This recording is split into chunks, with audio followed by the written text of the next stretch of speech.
आखिर क्या है पैंक्रेटाइटिस?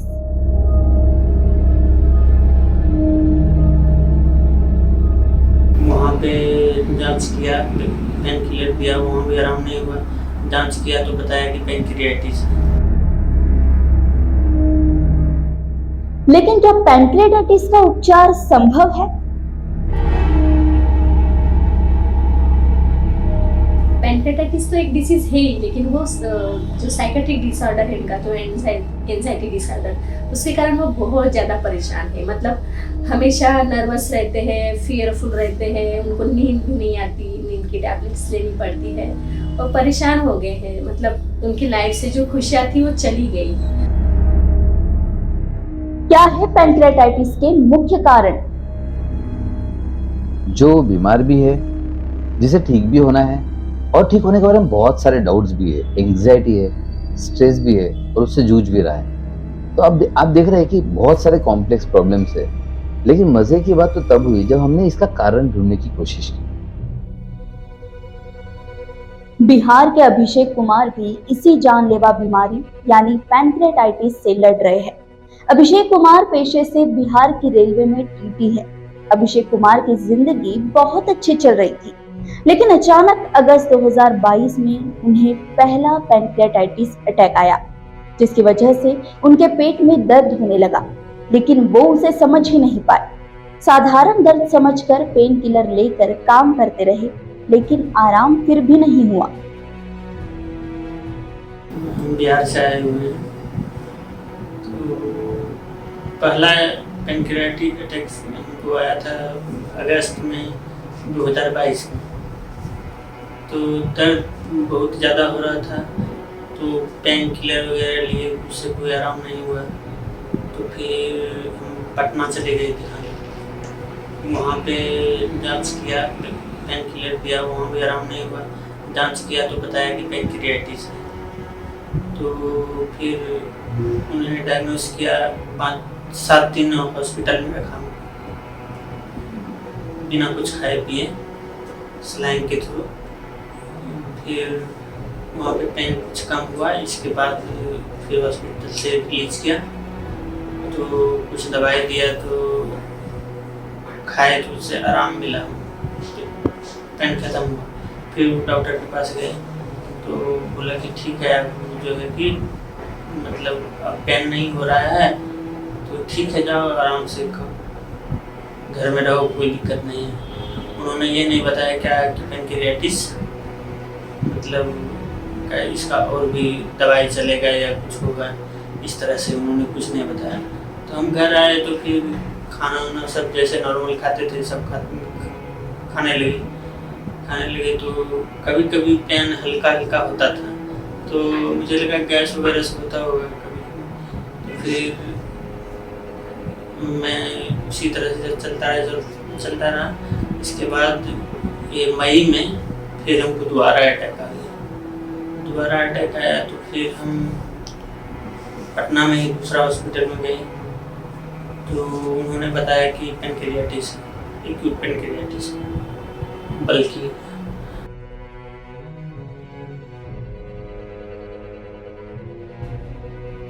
सबसे आम कारण शराब का दुरुपयोग और पित्ताशय में ठोस पदार्थ की गांठें यानी पित्ताशय की पथरी है।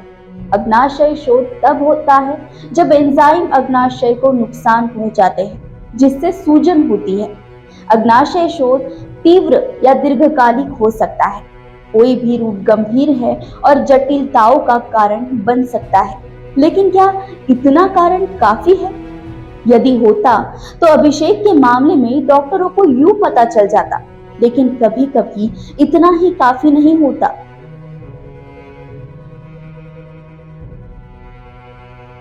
उनको ये बताया गया था कि वेल्लोर के हॉस्पिटल में आप जाओगे तो आपको ये पता चलेगा कि पैंक्रियाटाइटिस आपको क्यों हुआ है।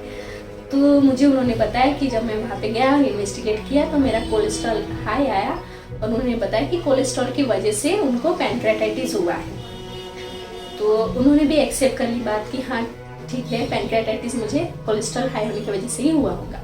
फिर उन्होंने 1 मंथ तक वहाँ से ट्रीटमेंट ली, और अभी 26 जून को हमारे पास आने के पहले 23 जून को उन्होंने इन्वेस्टिगेट किया तो उसने उन्होंने देखा कि उनका कोलेस्ट्रॉल तो पहले से कम हो गया है मेडिसिन के कारण, लेकिन जो लाइपेज था वो पहले से बढ़ गया है।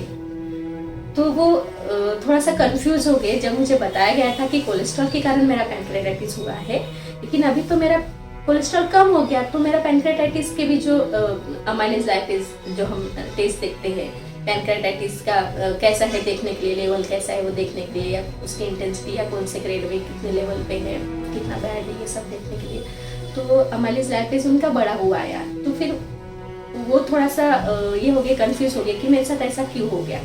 फिर उन्होंने मुझे, वैसे तो 15-20 दिन से बातें चल रही थी, लेकिन वो डिसीजन नहीं ले पा रहे थे हमारे पास आने के लिए 5 डेज के लिए। फिर 23 जून को उन्होंने मुझे वापस बैक कॉल किया और बोले मैडम कि ऐसा है, मेरा कोलेस्ट्रॉल तो कम हो रहा है, लेकिन जो मैं समझ रहा था कि कोलेस्ट्रॉल कम होगा तो पैंक्रेटाइटिस के भी जो इंडिकेशंस होते हैं, अमाइलेज लाइपेज बड़ा हुआ, वो भी कम हो जाएगी, लेकिन तो वो तो कम नहीं हो रहे। इसका मतलब है कि और कोई कारण है जिसकी वजह से मुझे पैंक्रेटाइटिस हुआ है। एडवांस हेल्थ के संचालक डॉक्टर रवि वैरागड़े एक अंतर्राष्ट्रीय स्तर पर मान्यता प्राप्त और प्रशंसित चिकित्सक है, जो आनुवांशिक, मानसिक और मूल कारण स्तर पर काम करके बीमारियों को ठीक करने की अनूठी प्रक्रिया के समर्थक है।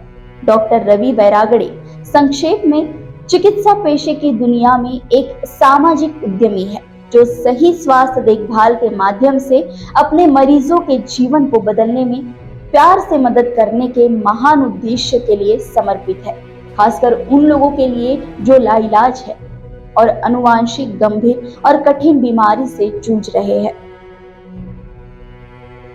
2021 में अभिषेक को एंजाइटी बढ़ना शुरू हुआ।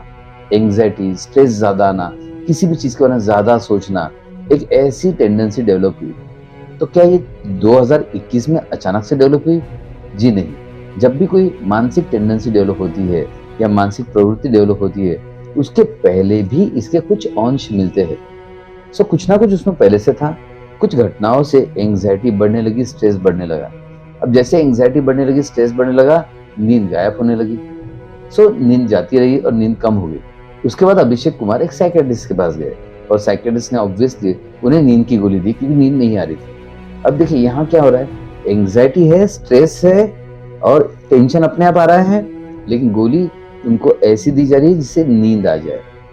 तो एंटी एंजाइटी भी दी गई, एंटी डिप्रेसेंट भी दिया गया, लेकिन दोनों का पर्पस था कि नींद आ जाए। तो पहले एक गोली शुरू हुई, फिर 2 और फिर 3 गोलियां शुरू हुई।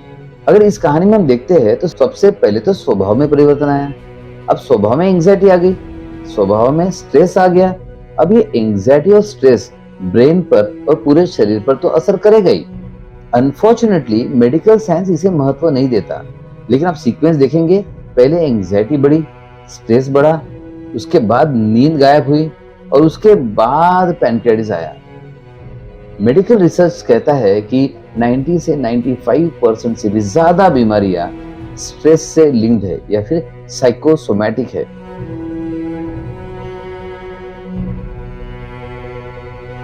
ज़्यादा लोगों से बात नहीं हो पाया, पर कोशिश किया कि जानकारी सही ले लूँ। इसके बाद फिर तो उसमें कमेंट में सर डाले हुए थे कि मैंने डाला कि नंबर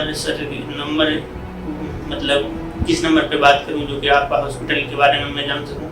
तो सर ने लिंक भेजा उस नंबर पे कि इस नंबर पे रजिस्टर करें, हमारी टीम आपकी पूरी सहायता करेगी। तो फिर हमने उस नंबर पे रजिस्टर किया, उस लिंक पे। तो एक दिन बाद फिर जोशना मैम को फोन जाता है, तो वो सारा प्रॉब्लम हमसे पूछता है।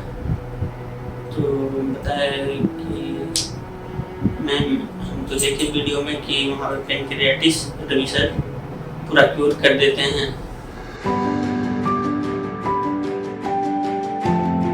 एडवांस हेल्थ के इस 5 डेज प्रोग्राम में genetic holistic root cause treatment की जाती है, जहां पेशेंट को एक नई आशा की किरण मिलती है। और आनंद की बात तो ये है कि एडवांस हेल्थ ने कई मरीजों को जीना सिखाया है और कई ऐसे मरीजों को जीवन दान भी दिया है जो सारी उम्मीदें हार गए थे। एडवांस हेल्थ ने ऐसे कई मरीजों का इलाज किया है जो पैंक्रेटाइटिस का शिकार थे और पैंक्रेटाइटिस के मरीजों को पूरी तरह ठीक भी किया है। इस 5 डेज के प्रोग्राम में हम लोग स्पेशली माइंड पर ही वर्क करते हैं और मेरा पेशेंट मेरे मिस्टर अभिषेक कुमार इस 5 डेज प्रोग्राम में आए। आज डे 3 है, इस 5 डेज के प्रोग्राम डे 3 हुआ है और अभी जस्ट मेरी बात हुई उनसे, उनको 70% रिलीफ है। स्लीपिंग टैबलेट जो मॉर्निंग में एक टैबलेट और रात में 2 लेते थे, वो तो मॉर्निंग की टैबलेट हम लोग ने बंद करने के लिए बताई। जो रात में 2 लेते थे वो भी अभी 1 कर दी है और कम करने के बाद भी वो वैसे ही बेटर फील कर रहे हैं। और अभी 2.5 डेज ही हुआ है, 3 डेज भी अभी पूरे नहीं हुए हैं। तो एक्सपेक्टेड है कि डे 5 तक उनकी सारी टैबलेट्स बंद हो जाएगी, स्पेशली साइकेट्रिक मेडिसिन बंद हो जाएगी। और पेशेंट को भी जो पेन इन एब्डोमेन हो रहा था या खाना नहीं खा पा रहा था, 2 साल से डरते ही खाना खाते थे, तो अभी बिना डरे वो खाना खा रहे हैं और बहुत ही अच्छा कॉन्फिडेंस उनमें आ गया है। जो उनको लगता था कि मैं ऐसे ही बीमार रहूँगा, कभी ठीक नहीं हो पाऊँगा, पता नहीं मेरी लाइफ कैसी रहेगी, या फिर उनको उनके जॉब में जो इंक्रीमेंट मिलने वाला था या उससे बड़ी ऊपर की पोस्ट मिलने वाली थी, वो भी मुझे कभी नहीं मिलेगी, उनको लगता था। लेकिन अभी ओनली 2.5 डेज के बाद उन्हें वो कॉन्फिडेंस वापस आ गया कि वो हेल्थ से भी अच्छे होंगे, उनके लाइफ में हैप्पीनेस भी आएगा और वो अपने मतलब उनका जो परफॉर्मेंस है, जॉब परफॉर्मेंस, वो भी बेटर हो जाएगा। So he is feeling so better, 70% better within 2.5 days.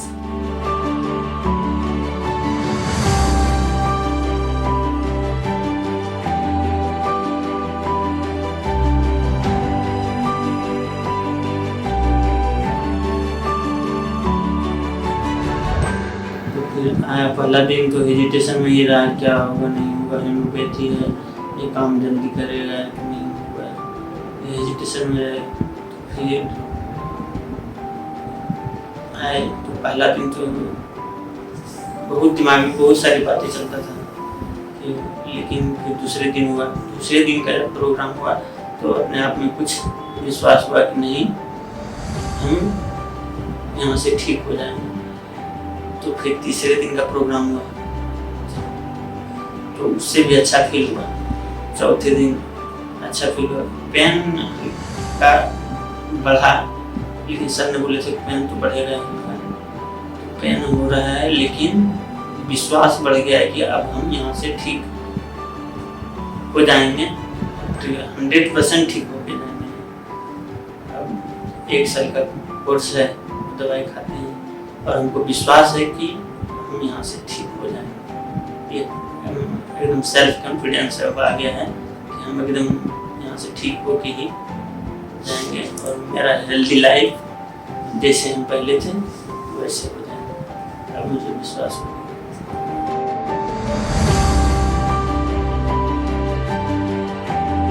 मैं मानता हूँ कि ये जो प्रोग्राम है फोर्थ डे जो करते हैं, ये शायद ऊपर वाले का ब्लेसिंग है हमारे लिए। And we feel super happy जब ये सारे लोग जो रोते हुए आए थे, तड़पते हुए आए थे, परेशान होकर आए थे, आज 4th डे वो एंजॉय करते हैं, अपनी एक खुशहाल जिंदगी को एक बार फिर से जीते हैं। इस प्रोग्राम में अभिषेक ने एकदम धमाल एंजॉय किया।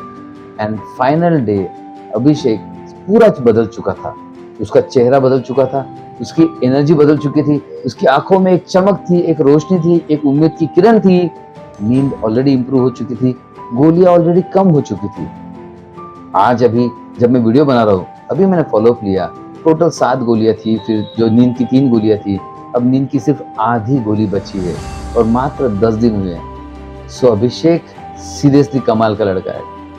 मात्र 7 दिनों में इतनी सारी गोलियां कम कर चुका है, आधी गोली खा रहा है सिर्फ। ये अभिषेक की स्टोरी, ये सारी जनता की स्टोरी है। बहुत लोगों को डाउट होता है कि बीमारी ठीक नहीं होगी, डॉक्टर्स ने बताया कि कभी ठीक नहीं होगी, स्पेशलिस्ट ने बताया कोई चांस नहीं, और सब ने बताया, गूगल ने बताया कोई फायदा नहीं होगा। लेकिन फिर भी अगर आपको एक बार उम्मीद की किरण जगानी है तो जेनेटिक रूट कॉज ट्रीटमेंट ये आखिरी उम्मीद है। एंड अभिषेक ने ठीक वही किया जो उसने करना चाहिए। 5th डे उसका फल उसे मिला और आज हम बहुत खुश है जिस ढंग से अभिषेक रिकवर कर रहा है, जितनी तेजी से अभिषेक में रिकवरी आ रही है। So I must say hats off to Abhishek, wonderful recovery, wonderful achievement. So ये अभिषेक की इंस्पायरिंग स्टोरी हर उस व्यक्ति के लिए है जो आज डाउट में है, हारा हुआ है। आज अभिषेक इंस्पायर कर रहा है कि एक बार कोशिश तो करके देखो। कहते हैं ना, कौन कहते हैं आसमान में सुराख नहीं होता, एक पत्थर तो तबीयत से उछालो यारो। ठीक उसी तरह कौन कहते हैं कि आपकी बीमारी में रिजल्ट नहीं मिलता, एक बार 5 डेज में आओ तो यारो।